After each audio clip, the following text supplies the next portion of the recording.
Hi friends, இன்றைக்கி ரொம்பவே டிஃப்ரெண்ட்டான சிக்கன் கிரேவி தான் ரெடி பண்ண போகிறேன். அதுக்கு சோம்பு, கசகசா, ஒரு பட்டை, 2 கிராம்பு, 4 முந்திரி பருப்பை வறுத்து எடுத்துக்கலாம். நமக்கு போதுமான அளவு ஆயில் போட்டாச்சு. சோம்பு ஸ்பைசஸ்லாம் ஆட் பண்ணிவிட்டு ஆனியன் கருவேப்பிலெலாம் ஆட் பண்ணியாச்சு. நல்லா இதை வதக்கிட்டு ஜிஞ்சர் கார்லிக் பேஸ்ட் ஆட் பண்ணியாச்சு. இதையும் நல்லா மிக்ஸ் பண்ணி விட்டுடலாம். மிக்ஸ் பண்ணிகிட்டு இருக்கும் போதே நம்ம வந்து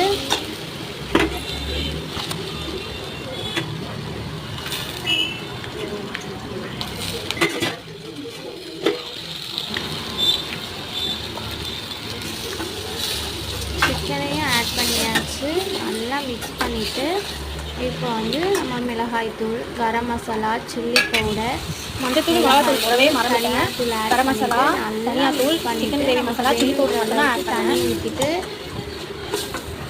ஒரு 5 to 10 மினிட்ஸ் லோ ஃப்ளேம்லேயே வச்சுக்கலாம்.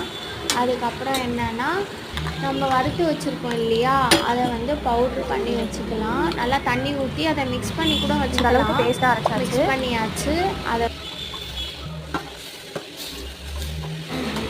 அதையும் ஆட் பண்ணிவிட்டு லோ ஃப்ளேமில் வச்சு மூடி போட்டுடலாம். உடனே நம்ம சப்பாத்திக்கு மாவு பிசைஞ்சு வச்சுருக்கோம், அதையும் ரெடி பண்ணிவிட்டு சப்பாத்தியும் செஞ்சிடலாம். சூப்பரான சிக்கன் கிரேவி ரெடி ஆகிடுச்சு. ரொம்ப சிம்பிள் மெத்தட் தான். நீங்களும் உங்கள் வீட்டில் இதை ட்ரை பண்ணி பார்த்துட்டு எப்படி இருந்துச்சு சொல்லுங்கள். இன்றைக்கி இந்த டின்னர் என்னென்னா சப்பாத்தி, சிக்கன் கிரேவி.